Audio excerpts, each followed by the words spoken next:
Hi VC, it's Aaron with Elemer. Today I'm counting down my top 10 releases of 2023. Now these are my top 10 favorite releases of this year. There's a couple EPs, a couple CDs, mostly vinyl. And for some reason I didn't think I had 10, but I do have more than 10. I just purged a bunch of records, so I got rid of the ones I didn't like, type of thing. So I was like, I'll maybe do a top 5, but I'm doing a top 10 because I love all 10 of these albums. There's, like I said, there's 2 EPs in here, but it's all really good stuff.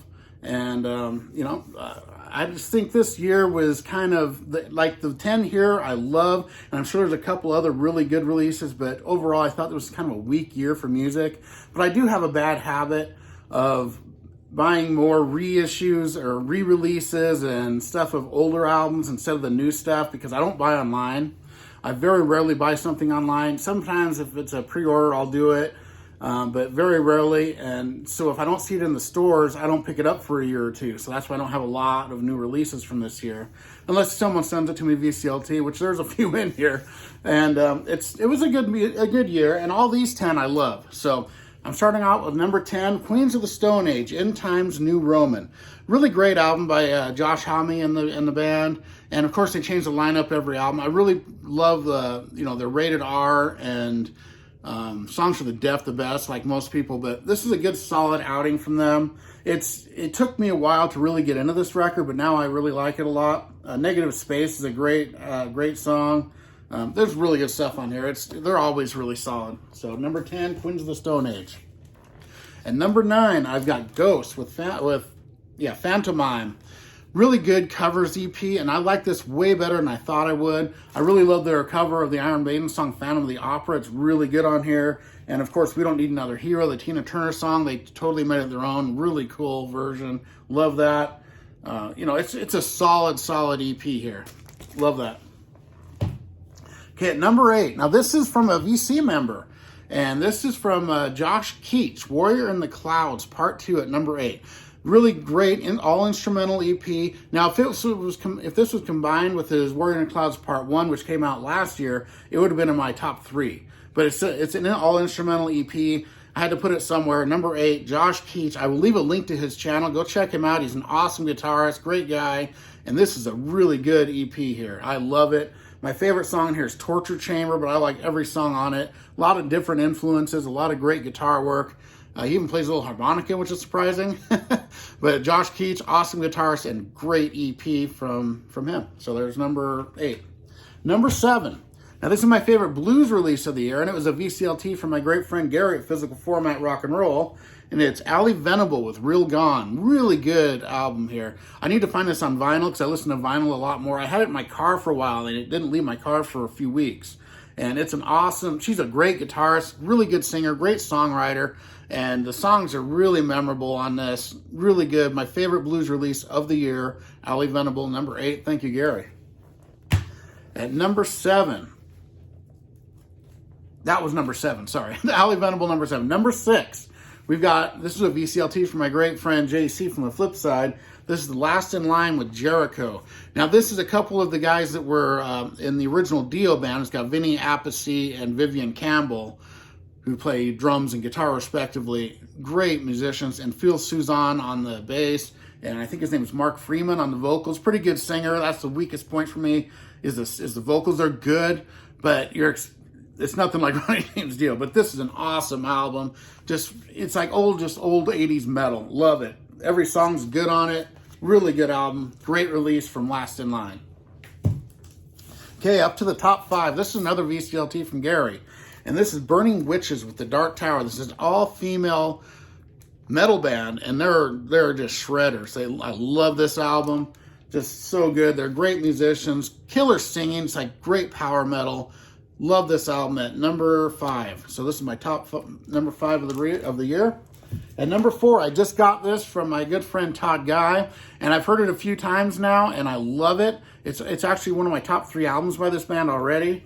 This is Overkill with Scorched. Great album, and this is the best thing they've done since the 80s, early 90s, as far as I'm concerned. I love this album. It just hits you in the face. Really good musicianship, and the vocals are good on it. Just really good songs, very memorable. The songs are memorable just right away and everything. Just awesome album from Overkill at number 4. Number 3, now this one here was a grower on me. It took a couple listens, and now I just can't get enough of it. I've been listening to it a lot. And number 3, we've got Mammoth 2. This is Wolfgang Van Halen, and this album just is so good. It just blows me away when I hear it now. It took a couple listens, and now it's just kicking me. I love this album. It's almost like hearing Van Halen, but not hearing Van Halen. But it's not Van Hagar. It's just his own thing. But this is just awesome music. He plays like every instrument on this pretty much and does all the vocals. It's a true solo album, even though it's Mammoth. But this just is so good, and it really grew on me a lot. My number 3 album of 2023 is Mammoth 2. Now that leaves my top 2. And at number 2, this one here is very polarizing. People love it or hate it. I absolutely love this. I think it's the best thing they've done since the early 90s. 72 Seasons from Metallica. And wow, this one was another one that took a while to grow on me. And once it grew on me, it just hit me, and I love it every time I hear it. My favorite song is most people's least favorite. There's a couple people I've heard that really love it too, though. Crown of Barbed Wire. I love that song. I love the moodiness of it.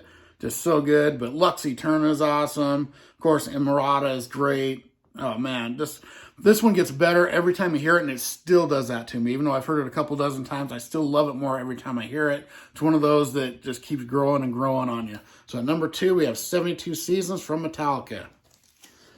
My number 1 album of the year. And for some reason, I was thinking that Clutch and Leather Duchess were this year, but they were 2022. So I always said this is my number 3 of the year. Number 1 album of the year. And this one I can't get enough of. Symptoms of Lunacy with Hello My Brother. That's Mickey Mafi. He has a great VC channel. I will link his channel too.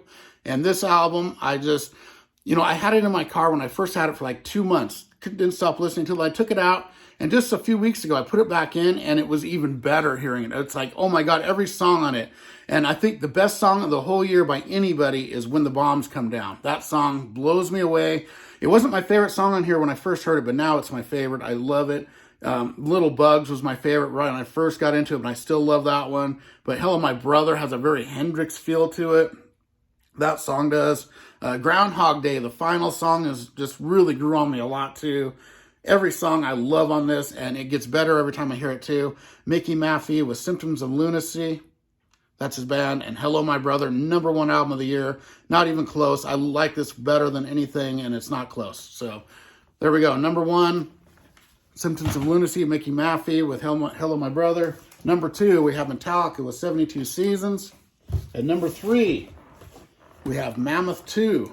At number 4, Overkill with Scorched.